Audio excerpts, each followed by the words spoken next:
நுவரெலியாவில் இருக்கிற ஒரு ஹோட்டல்ல இருந்து ஒரு பெண்ணுடைய சடலம் டெட் பாடி ஒரு ஆணால தூக்கி வரப்படுது. காதலன் சொல்லப்படுற நபர் காதலி என்று சொல்லி அடையாளப்படுத்தப்படுற அந்த பெண்ணுடைய சடலத்தை முகத்தை மூடி, கருப்பு துணியால முகத்தை மூடி படியால அப்படியே இறக்கி கொண்டு போய் ஒரு காருக்குள்ள போடுறாரு. நுவரெலியாவில் இருக்கிற ஹோட்டல்ல இந்த சம்பவம் பதிவாகுது. அந்த கார் கண்டி தெல்தனிய பிரதேசம் வரைக்கும் பயணிக்குது. அந்த காரை ஒரு காப்பாக்கில் நிப்பாட்டி போட்டு காதலன் சொல்லப்படுற அந்த நபர் தலைமறைவாகி இருக்கிறாரு, தப்பியோடி இருக்கிறாரு. பெங்குன்றது இதுவரைக்கும் கண்டுபிடிக்கப்படலை. இந்த வீடியோவை நான் ரெக்கார்ட் பண்ணும் வரைக்கும் அவர் தலைமறைவாக இருந்து கொண்டிருக்கிறார். அவரை தேடி ஒரு சில போலீஸ் குழுக்கள் விசாரணை ஆரம்பிச்சிருக்கு. இந்த சம்பவம் கடந்த 2 நாட்களாக இலங்கை உலுக்கி போட்டிருக்கிற பரபரப்பை ஏற்படுத்தி இருக்கிற ஒரு அதிர்ச்சியான சம்பவமா பேசப்பட்டு வருது. வெலிகம பிரதேசத்தை சேர்ந்த 34 வயதான ஒரு பெண் அம்பாறையில் இருக்கிற ஹாஸ்பிட்டலில் பிசியோதெரபிஸ்டா வேலை செய்து கொண்டு இருந்திருக்கிறாங்க. டாக்டர் என்ற மாதிரி ஒரு சில ஊடகங்கள் குறிப்பிட்டிருந்தாலும் அவர் ஒரு பிசியோதெரபிஸ்ட்ன்றதை போலீஸும் உறுதி செய்திருக்கு. அவருடைய வேலை செய்திருக்கிறார்களும் உறுதி செய்திருக்கிறாங்க. அந்த பெண்ணுக்கும் அந்த காதலின்னு சொல்லப்பட்ட அந்த நபருக்கும் இன்னும் ஒரு ஆணுக்கும் இடையில, அந்த டெட் பாடியை தூக்கி கொண்டு போன நபருக்கும் இடையில 8 மாதங்களுக்கு முதல்ல ஒரு தொடர்பு ஒரு காதல் தொடர்பு ஏற்பட்டிருக்கு.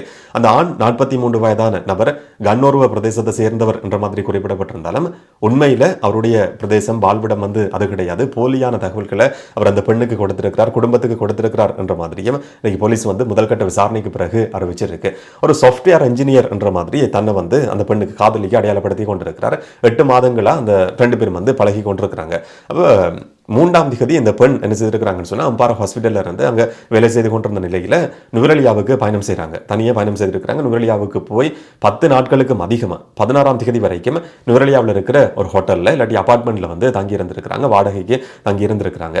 அந்த நேரத்தில் ஒரு சம்பவம் பதிவாகுது. ஹோட்டல் ரூம்ல தொடர்ச்சியாக தங்கி இருக்காம தனியாக தான் இருந்தாங்கன்னு சொல்லப்படுது. அந்த ஆணோட தங்கி இருக்கல, வெளியில போறதும் உள்ள ஹோட்டலுக்கு வாரதும்ன்ற மாதிரி ஒரு சில நாட்கள் கடந்திருக்கு. இப்போ 15ஆம் தேதி அந்த பெண்ணுடைய சகோதரனுக்கு தெரிஞ்ச ஒரு நபர் இந்த பெண்ணை நுவரெலியாவில் ஒரு இடத்துல கண்டு இருக்கிறார். அப்போ கண்டு என்னன்னு சொல்லி கேட்ட நேரத்தில் நான் சும்மா இங்கே வந்தேன், விடுமுறைக்காக வந்தேன்ற மாதிரி அந்த பெண் குறிப்பிட்டிருக்கிறாங்க. அதுக்கு பிறகு அந்த நபருக்கு சந்தேகம் ஏற்பட்டிருக்கு. இல்லாட்டி குடும்பத்துக்கு வீட்டுக்கு அண்ணனுக்கு சொல்லும்ன்ற மாதிரி ஃபோன் பண்ணி சொல்லியிருக்கிறார். உங்களோட தங்கச்சியை நான் நுவரெலியாவில் கண்டன் என்ற மாதிரி சொன்னதுக்கு பிறகு அண்ணன் தங்கச்சிக்கு ஃபோன் பண்ணி கேட்டிருக்கிறார். எதுக்காக அங்கே போனீங்க, என்ன நடந்ததுன்னு சொல்லி கேட்டதும் எதையும் மறைக்காம அவங்க சொல்லியிருக்கிறாங்க. இங்கே விடுமுறைக்காக இல்லாட்டி நான் எதுக்காகவோ தங்குறதுக்காக வந்தேன் என்ற மாதிரி வலுப்பி சில விஷயங்களை சொல்லியிருக்கிறாங்க. 15ஆம் தேதி இந்த சம்பவம் பதிவாகி அதே அந்த பெண் 16ஆம் தேதி அண்ணனுக்கு போன் பண்ணி சொல்லி இருக்கிறாங்க. ஒரு சில நாட்களா நான் சாப்பிடாம இருக்கிறேன், எனக்கு உடல்நிலை சரியில்லாம இருக்கு, என்ன நேரடியா நீங்க சந்திக்க முடியுமான்னு சொல்லி அண்ணனுக்கு போன் பண்ணி சொல்லி இருக்கிறார். அப்ப அண்ணன் அவர் அனுராதபுரத்தில் வாழ்ந்து கொண்டிருக்கிற நபர் அனுராதபுரத்துல இருந்து நுவரெலியாவுக்கு பயணம் செய்திருக்கிறார். அவர் போய் அந்த ஹோட்டல்ல அபார்ட்மெண்ட்ல பாக்குற நேரத்தில் அந்த காதலன் சொல்லப்பட்ட நபரும் கிடையாது, தன்னுடைய தங்கச்சியும் கிடையாது, யாருமே இல்லை. இவர் போலீஸ்லயும் கம்ப்ளைண்ட் பண்ணி இருக்கிறார். தங்கச்சி கதைச்சதை பார்க்குற நேரத்தில் அவருக்கு ஏதோ நடந்திருக்கு இல்லாட்டி நடக்க போகுதுன்ற மாதிரி சந்தேகம் இருந்திருக்கும் போல போலீஸ்லையும் கம்ப்ளைண்ட் பண்ணியிருக்கிறார். போலீஸும் அந்த 2 பேரும் இல்லாட்டி அந்த பெண் தங்கியிருந்த இடத்துக்கு போய் தேடி பார்க்குற நேரத்தில் யாருமே கிடையாது. பிறகு சிசிடிவியை செக் பண்ற நேரத்தில் தான் சிசிடிவியில் ரெக்கார்ட் ஆகி இருக்கு. 16ஆம் தேதி இரவு ஒரு 9:50 மாதிரி அந்த நபர் காதலன் சொல்லப்பட்ட நபர் இந்த ரூமுக்குள்ள போயிருக்கிறார். 10:30 மாதிரி வெளியேறி போயிருக்கிறார். வெளியேறி போற நேரத்தில் டெட் பாடியா அந்த பெண் அப்படியே தூக்கி போகப்படுறார். முகத்துல கருப்பு துணியால் கட்டப்பட்டு முகம் மறைக்கப்பட்டு படியால் அப்படியே இறங்கி போகிறது பதிவாகி இருக்கு. அதுக்கு பிறகுதான் நுவரெலியாவிலிருந்து இருந்து கண்டி தெல்தனிய பிரதேசம் வரைக்கும் அந்த கார் பயணம் செய்திருக்கு. கார் காப்பாக்கில் கைவிடப்பட்டு அந்த நபர் தலைமறைவாகி இருக்கிறார். யாரோ ஒரு நபர் ஃபோன் பண்ணி போலீஸுக்கு சொல்லி இருக்கிறார். அந்த மாதிரி ஒரு சடலம் காருக்குள்ள இருக்குன்னு சொல்லப்பட்டதுக்கு பிறகு போலீஸ் போய் காரை திறக்கவும் முடியல. போலீஸ் கார் கதவை உடைச்சி பார்க்குற நேரத்தில் அந்த பெண்ணுடைய சடலம் கண்டுபிடிக்கப்பட்டிருக்கு. அந்த காருக்குள்ள இருந்த சடலமும் சிசிடிவியில் இருக்கிற சடலமும் சிசிடிவியில் தெரிகிற அந்த சடலமாக தூக்கி போகப்பட்ட பெண்ணும் ஒருவர் தான் என்றதும் விசாரணையில் உறுதி செய்யப்பட்டிருந்தது.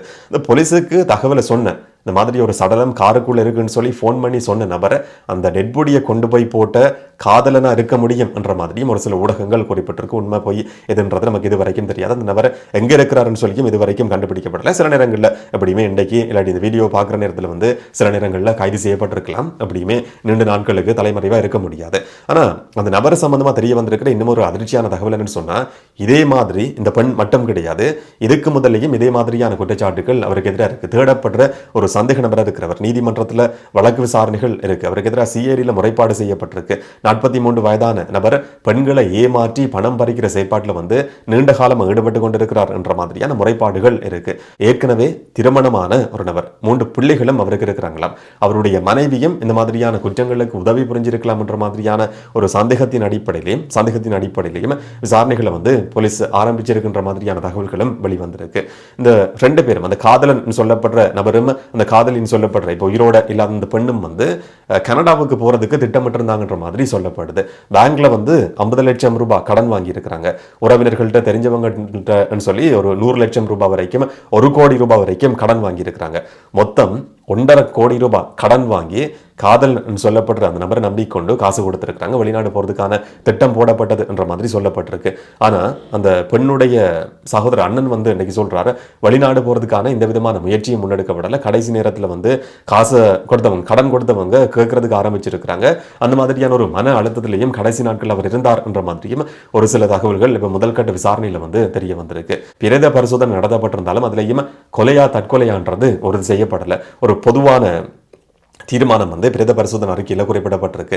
உதாரணத்துக்கு சொல்றதா இருந்தா மூச்சு திணறல் காரணமா உயிர் போனது என்ற மாதிரி குறிப்பிடப்படும். இப்ப மூச்சு திணறலுக்கான காரணம் அவருடைய உயிரை அவரே எடுத்துக்கொண்டதா இல்லாட்டி வேற யாராவது கழுத்தை நெரிச்சது காரணமா இருக்குமா என்னன்றது தெரியாது. மூச்சு திணறல் தான காரணம் என்ற மாதிரி சில சந்தர்ப்பங்களில் பிரேத பரிசோதனைகளில் குறிப்பிடப்பட்டது வளமையானது. ஒரு உதாரணத்துக்காக நான் சொல்றேன், இவருடைய அறிக்கையில் என்ன குறிப்பிடப்பட்டிருக்கின்றது தெரியாது. ஆனா ஒரு பொதுவான விஷயம் குறிப்பிடப்பட்டிருக்கான். அரச ரசாயன பகுப்பாய்வும் நடத்தப்பட்டிருக்கு. பிரேத பரிசோதனைக்கு பிறகு அவருடைய சடலம் உறவினர்கள்ட்ட ஒப்படைக்கப்பட்டு இன்றைக்கு வந்து இறுதிக்கிரியைகள் நடத்தப்பட்டிருக்கு, நல்லடக்கம் செய்யப்பட்டிருக்கு. இது தவிர நீதிமன்றத்திலையும் போலீஸ் வந்து ஒரு அறிக்கையை சமர்ப்பிச்சிருக்கு. அந்த அறிக்கையிலையும் வந்து விசாரணைகள் தொடர்ச்சி நடந்து கொண்டிருக்கு. சிசிடிவி காட்சிகளின் அடிப்படையில் தீவிரமான விசாரணைகளை நடத்தி கொண்டிருக்கிறோம். அந்த நபர் காதலன் சொல்லி அடையாளப்படுத்தப்பட்ட நபர் வெளிநாடு போறதுக்கு தடை உத்தரவு கேட்டு நீதிமன்றத்தில் போலீஸ் வந்து ஒரு கோரிக்கை முன் வச்சிருந்தது. அந்த கோரிக்கை ஏற்றுக்கொள்ளப்பட்ட அந்த நபர் வெளிநாடு போறதுக்கு நீதிமன்றம் தடை விதிச்சிருக்கு. தொடர்ச்சியான விசாரணைகள் நடக்குது. என்ன நடக்கும், என்ன தெரிய வரும் என்றதை நாங்க பொறுத்திருந்து பார்க்கலாம். இந்த 2 பேரும் ஒரே இடத்துல தங்கி இருந்தாங்க, வேற மாதிரியான தகவல்கள் சொல்லப்படுதுன்னு சொல்லி போலியான தகவல்களை பரப்ப வேணாம் சொல்லியும் அந்த பெண்ணுடைய சகோதரர் வந்து ஒரு வேண்டுகோளை முன் வச்சிருக்கிறார். ஹோட்டல்ல வேலை செய்யற ஒரு நபருடைய சாட்சியத்தின் அடிப்படையிலையும் அந்த பெண் அங்க தனியே தங்கியிருந்தாங்கன்றது உறுதி செய்யப்பட்டது. அந்த சம்பவம் நடந்த நேரத்தில் அந்த நாளில் மட்டும்தான் காதலன் சொல்லப்படுற நபர் வந்து அந்த இடத்துக்கு போயிருக்கிறார். விசாரணைகளில் என்னெல்லாம் கண்டுபிடிக்கப்படும், இதுக்கு பின்னால் இருக்கிற மர்மம் விலகுமா இல்லையான்றதை நாங்கள் பொறுத்திருந்து பார்க்கலாம். நேரம் ஒரு பிக்குவையும் ஒரு சில வர்த்தகர்கள் விஐபிக்கள் சொல்லி அடையாளப்படுத்தப்பட்ட நபர்களையும் ஏமாற்றி கோடிக்கணக்கில் பணம் பறிச்சிருக்கிற ஒரு பெண், 52 வயதான பெண் ஒருத்தர் ஹொரண குற்றத்தடுப்பு பிரிவால் இன்றைக்கு கைது செய்யப்பட்டிருக்கிற சம்பவமும் பதிவாகியிருக்கு. கடந்த நாட்களில் பிக்குகள் சம்பந்தமான நிறைய சர்ச்சையான சம்பவங்கள் பதிவாகியிருந்தது. பெண்களோட சம்பந்தப்பட்டிருக்கிற விஷயங்கள், சிறுமிகள் சம்பந்தப்பட்ட நிறைய விஷயங்கள். இப்போ ஒரு பெண் ஒரு பிக்குவை ஏமாற்றி கோடிக்கணக்கான பணம் பிக்குவுக்கு எங்க இருந்து வந்ததுன்ற ஒரு கேள்வியும் இருக்கு. ஆனா அந்த பிக்குவும் வந்து ஏமாற்றப்பட்டிருக்கிறார். ஒரு டாக்டர் மாதிரியும் இப்போ சாதாரணமாக ஹாஸ்பிட்டலில் வேலை செய்கிற டாக்டர் மாதிரியும் ஆயுர்வேத டாக்டர் மாதிரியும் அந்த நபர் வந்து பொது வழியில் தன்னை வந்து காட்டிக் கொண்டிருக்கிறாராம். ஆனால் உண்மையில் ஸ்கூலில் பாடசாலை கல்வியை கூட கடைசி வரைக்கும் பூர்த்தி செய்யாத ஒரு நபர் தான் அந்த சந்தேக நபர் அன்றைக்கு கைது செய்யப்பட்டிருக்கிறவர் சொல்லி ஒரு சில ஊடகங்கள் குறிப்பிட்டிருந்தது. அந்த பெண் வந்து நாங்கள் கண்டெய்னர்களில் பொருட்களை இறக்குமதி செய்திருக்கிற வெளிநாட்டில் இருந்து கிரீம், மருந்து பொருட்கள் இறக்குமதி செய்யப்பட்டு ஒரு பெரிய பிஸ்னஸ் செய்து கொண்டிருக்கிறோம். அந்த கண்டெய்னர் வந்து கொள்கலன் துறைமுகத்தில் சிக்கி இருக்கு.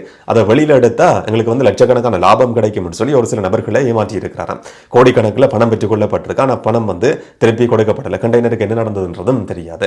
அந்த நபர் வந்து பொது வழியில் ஒரு அந்தஸ்தில் இருக்கிற நபர்ன்ற மாதிரி காட்டிக்கொண்டு மருத்துவர்கள் பயன்படுத்துகிற லட்சணையும் கூட அவருடைய காரில் வந்து பொறிக்கப்பட்டிருக்கு. அந்த காரை வந்து வாடகைக்கு தான் பெற்றுக்கொண்டு பயன்படுத்தி இருக்கிறாங்கன்றதும் விசாரணையில் உறுதி செய்யப்பட்டிருக்கு. ஆனால் அந்த பெண் சம்பந்தமா சில நாட்களுக்கு முதல்ல 5 சந்தர்ப்பங்களில் முறைப்பாடு பதிவு செய்யப்பட்டிருக்கு கொரோனா போலீஸில். இந்த மாதிரி லட்சக்கணக்கில் கோடிக்கணக்கில் பணம் பெற்றுக் கொண்டிருந்தாங்க, இந்த விதமான பதிலும் கிடையாதுன்ற மாதிரி அந்த பெண்ணுக்கு எதிராக முறைப்பாடு பதிவு செய்யப்பட்டிருக்கு. பணத்தை கொடுத்து ஏமாந்து போன நபர்கள் கம்ப்ளைண்ட் பண்ணி இருக்கிறாங்க. ஆனால் அந்த பெண் வந்து பாடசாலை கல்வியை கூட பூர்த்தி செய்யாத நபர்னு சொல்லி அடையாளப்படுத்தப்பட்ட அந்த நபர் நீதிமன்றத்துக்கு போய் தான் கைது செய்யப்படக்கூடாதுன்னு சொல்லி ஒரு உத்தரவை கேட்டிருக்கிறார். முன்பிணையும் கோரி விண்ணப்பிச்சிருக்கிறார். முன்பிணைக்கான அனுமதியும் கொடுக்கப்பட்டிருக்கு. கைது செய்யப்படக்கூடாது, இல்லாட்டி முன்பிணைக்கான அனுமதியும் கொடுக்கப்பட்டிருக்கு. அது முடிஞ்சதுக்கு பிறகு நேற்றைய நாளில் முன்பிணை வந்து முடிவுக்கு வந்திருக்கு. இன்றைக்கு போய் அந்த பெண்ணை போலீஸ் கைது செய்து விசாரணைகளை ஆரம்பிச்சிருக்கு. கடைசியா அந்த நபர் வந்து கைது செய்யப்பட்ட சந்தர்ப்பத்தில் 5 ரூம் இருக்கிற ஒரு சொகுசு வீட்டில் தங்கி இருந்திருக்கிறாங்க. அந்த வீடு யாருடையது, எப்படி உங்களுக்கு பணம் வந்தது சொல்லி தேடி விசாரணை நடத்தப்பட்ட சந்தர்ப்பத்தில் அவர் சொல்லி இருக்கிறார், இல்லாட்டி கண்டுபிடிக்கப்பட்டிருக்கு. ஒரு பிக்குவுக்கு சொந்தமான சொகுசு வீடு தான் இந்த 5 ரூம் இருக்கிற வீடுன்றது கண்டுபிடிக்கப்பட்டிருக்கு. அந்த பிக்கு இப்போ வெளிநாட்டில் இருக்கிறாராம். இந்தியாவில் இருக்கிற ஒரு நபர்ன்றதும் தெரிய வந்திருக்கு. அந்த பிக்குவை தான் இந்த பெண் வந்து ஏமாற்றி இருக்கிறாரா இல்லாட்டி இன்னும் ஒரு பிக்குவா என்னன்றதும் தெரியாது.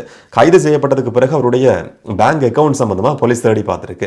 கோடிக்கணக்கான பணம் வந்து போயிருக்கிறதும் கண்டுபிடிக்கப்பட்டிருக்கு. அப்போ அவர்கிட்ட கேட்ட நேரத்தில் அந்த பெண் வந்து குறைப்பட்டிருக்கிறார். நான் ஒரு சந்தர்ப்பத்தில் வந்து இரத்தினக்கல் வியாபாரத்தில் ஈடுபட்டிருந்தேன். இரத்தினக்கல் வியாபாரத்தில் கிடைச்ச பணம் தான் அந்த பணம் தான் வந்து போயிருக்கு. இதுல வந்து எந்த விதமான மோசடியும் கிடையாதுன்ற மாதிரியும் அவர் ஒரு சாட்சியத்தை வாக்குமூலத்தை கொடுத்திருக்கிறார் சொல்லியும் போலீஸ் அன்றைக்கு ஒரு சில ஊடகங்களுக்கு குறிப்பிட்டிருக்கிறதையும் பார்க்க முடியுது. ஒரு 52 வயதான பெண் வந்து ஒரு சில வர்த்தகர்கள் சொல்லி அடையாளப்படுத்தப்பட்ட நபர்கள், விஐபிக்கள் சொல்லப்பட்ட நபர்கள், ஒரு பிக்கு உட்பட இந்த மாதிரியான ஒரு சிலரை ஏமாற்றி இருக்கிற இன்னும் ஒரு சம்பவமா இது வந்து பதிவாகி இருக்கு. இன்றைக்கு அதிகம் பேசப்படுற 2 முக்கியமான சம்பவங்கள் இதுதான். விசாரணையில என்னெல்லாம் தெரிய வரும், என்னெல்லாம் கண்டுபிடிக்கப்படும் என்றதை நாங்க பொறுத்திருந்து பார்க்கலாம். இதை பற்றி நீங்க என்ன நினைக்கிறீங்கன்றதை கமெண்ட்ல சொல்லுங்க. நாளைக்கு நாங்கள் இன்னும் ஒரு வீடியோவில் சந்திக்கலாம். வணக்கம்.